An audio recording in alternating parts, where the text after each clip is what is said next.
आपको इस बारे में पता है या नहीं, नोटबंदी से भी बड़ा बिल आ चुका है जिसके बारे में लोगों को पता तक नहीं है। अभी तक का सबसे क्रांतिकारी बिल है जो 70 सालों के अंदर आया है और अभी तक की बनाई सारी की सारी व्यवस्था को वो पूरी तरीके से रेडिकली बदल देगा। जहां पर 370 में केवल कश्मीर प्रभावित हो रहा था, वहां पर नोटबंदी ने पूरे देश पर असर डाला और ये वाला जो बिल है ये भी पूरे 125 करोड़ लोगों के ऊपर सीधे तौर पर असर डालेगा। पिछले 73 ईयर्स में फार्मर्स के लिए जो व्यवस्था बनाई गई थी, जिसके बाद में किसान की स्थिति बद से बदतर होती जा रही थी, वो ये बिल कुछ हद तक सुधार सकता है या फिर काफी अच्छे तरीके से सुधार पाएगा। इस बिल को मोटे तौर पर जिस प्रकार से नोटबंदी हुई थी उसी प्रकार से कमीशन बंदी का नाम दिया जा सकता है। आज तक होता यह आया है कि फार्मर सीधे तौर पर कस्टमर से बात नहीं कर सकता था, उसको बीच के अंदर कमीशन देना पड़ता था। इस बात को समझिए, पूरे के पूरे आपका जो स्टेट है उसके अंदर 20 से 25 हजार या ज्यादा से ज्यादा 40 हजार आड़तिये होते हैं जो मंडी के अंदर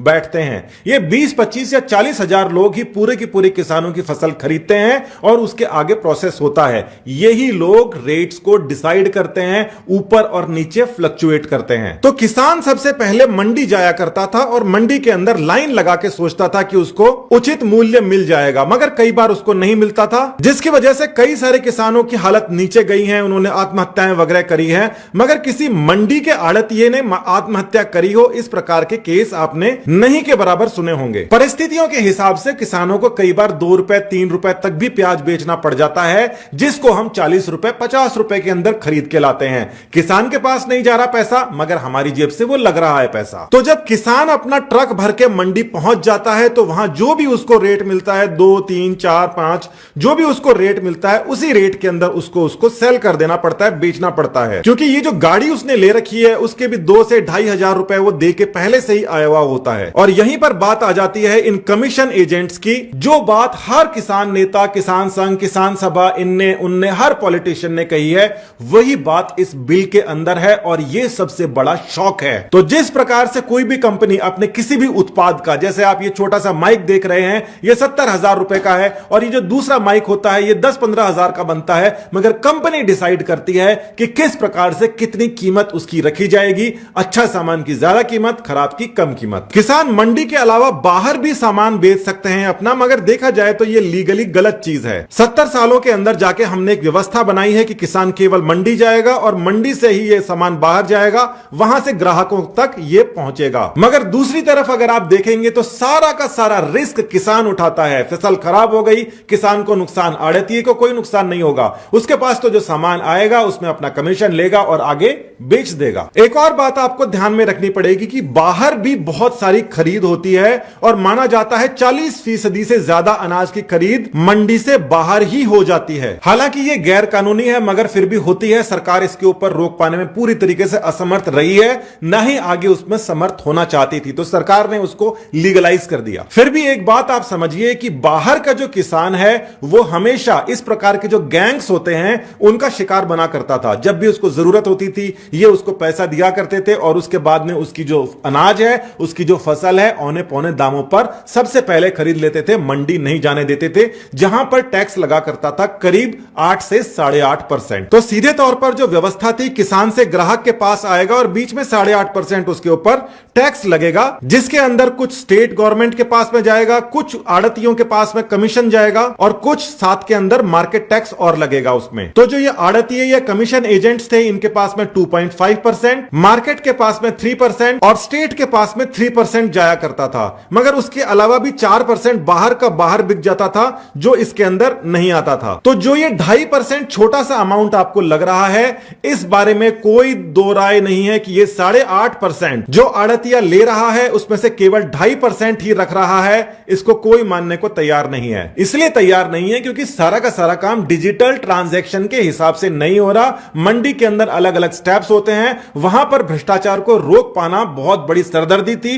सरकार कभी भी यह नहीं कह सकती कि 100% उसने रोका।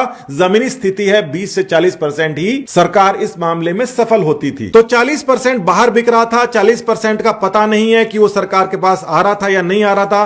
कुल मिला के 20% की बात बची हुई थी और इस 20% को सरकार ने बंद कर दिया है। इसके अलावा भी आपको एक बात पता है कि मान लीजिए दिल्ली के अंदर प्याज के रेट ज्यादा हैं, एमपी में कम है, यूपी में और भी ज्यादा कम है, तो एक स्टेट से दूसरे स्टेट्स के अंदर ट्रांसपोर्टेशन और वो जो परमिशंस और रास्ते के अंदर आपको टोल नाकों के ऊपर रोकना और पुलिस के द्वारा इतने सारे खड़े होकर ट्रक को वहां पर खड़े करके वसूली करना, इस प्रकार के रोज वीडियो आया करते थे जिनको रोकना ऑलमोस्ट इंपॉसिबल हो गया था। तो फिलहाल जो 3 ऑर्डिनेंस पारित हो चुके हैं, जिनका अब बिल भी बन चुका है, उसके अंदर इतनी सारी क्रांतिकारी बदलाव आ चुके हैं कि अब किसान अपनी फसल का खुद रेट तय करेगा, जिस प्रकार से इंडस्ट्रीज रेट तय करती हैं। इसके नेगेटिव पॉइंट्स भी आपको जानने चाहिए कि नए जैसे शॉपिंग मॉल्स हैं, रिलायंस स्मार्ट है, जियो स्मार्ट है, ये सब आ रहे हैं। वहां पर ये कंपनियां डायरेक्टली किसान के पास में खरीद नहीं कर सकती थी क्योंकि लॉ उनके आड़े आता था, उनको मंडी से जाके खरीद करनी पड़ती थी। अब मंडी के अंदर इन कमीशन वाले जो आड़ती हैं, इनका पूरा एकाधिकार था, जिसको खत्म करना जरूरी था। किस वजह से? ताकि कंपनी सीधा जाके किसान से सामान खरीद सके। यहां पर सबसे बड़ी बात यह आ जाती है कि कहीं ये कंपनियां ही किसान का शोषण ना करने लग जाए। तो इन ऑर्डिनेंस के अंदर एक और बात जो फिक्स करी है कि एमएसपी इसके अंदर सरकार तय करेगी, उसको कंपनियां उससे कम नहीं दे सकती, ज्यादा दे सकती हैं। एक ही लॉ से सब कुछ रेगुलेट कर दिया। अब सीधा किसान कंपनी को बेच सकता है और कंपनी किसान को कम से कम उतना पैसा देना उसको जरूरी हो जाएगा। एक और फायदा जो किसान को इसमें हो जाता है कि ज्यादा सामान होने पर ही वो गाड़ी का भाड़ा निकालकर मंडी तक बेचना और उसके बाद के अंदर कुछ मुनाफा कमा सकता है। मगर इस समय यह बात हो गई है कि कंपनियां खुद जाके किसान के खेत में जाके उसकी सब्जियां, फल, उसके अनाज खुद ले लेंगी, तो उसके अंदर ट्रांसपोर्टेशन कंपनी का लगेगा। देखिए, किसान को यह फायदा है कि उसको एमएसपी पहले भी मिलती थी, अब भी उसको मिलती रहेगी। हो सकता है उससे बेटर रेट भी मिल जाए, अच्छी क्वालिटी के सामान हो तो। साथ ही में उसका भाड़ा नहीं लगेगा। और आपको और हमें क्या फायदा है, ग्राहक को क्या फायदा है कि अब हम किसान से भी डायरेक्टली सामान ले सकते हैं, वो हमारे पास में आके हमें बेच सकता है।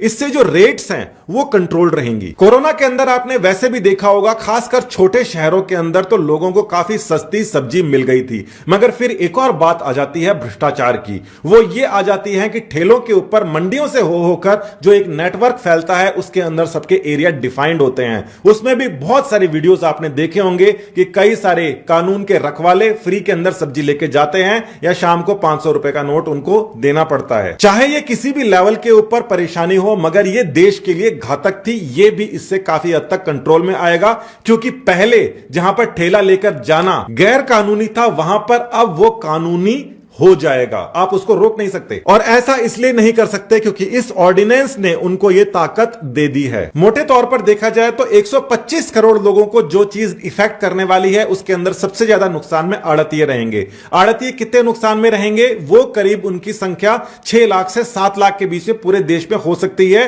फिगर्स ऊपर नीचे भी हो सकते हैं, मगर बहुत ज्यादा नहीं है। इसके अलावा किसान डायरेक्टली आके ग्राहकों को अपना फल सब्जी बेच सकता है। कानूनी रूप से उसको आप रोक नहीं सकते और ना ही उसको पुलिस परेशान कर सकती है, क्योंकि ये उसका अधिकार बन गया है अब। और इन सब से ऊपर एक और खास बात हुआ करती थी। मान लीजिए कोई ऑर्गेनिक सामान उगा रहा है, वो मंडी के अंदर जाएगा तो उसकी एमएसपी क्या रहेगी, अब वो खुद डिसाइड कर सकता है। कंपनियां डायरेक्टली अप्रोच कर सकती हैं, लीगलाइज्ड वे के अंदर वो सब कुछ सामान को खरीद फरोख्त कर सकती हैं। अच्छी क्वालिटी का कोई अनाज उगा रहा है, खराब का उगा रहा है। जो ग्रेडिंग सिस्टम था मंडी के अंदर बेचने का, वो इतना ट्रांसपेरेंट नहीं था जो कि ग्राहकों को समझ में आए। मगर अब जो सुपरमार्केट्स वाले होते हैं, उनको पता है कि ग्राहकों को इस प्रकार से जो सामान है वो इतना महंगा बेच सकते हैं या उतना सस्ता बेच सकते हैं। और साथ ही के अंदर ये सुपरमार्केट जो कंपनीज वगैरह होती हैं, ये एक फिक्स परसेंटेज चार्ज करती हैं। यानी कि जो सामान हमें मिल रहा है उसके अंदर हमें पता है कि इतने ही परसेंट छोड़कर बाकी किसान के पास में जा रहा है।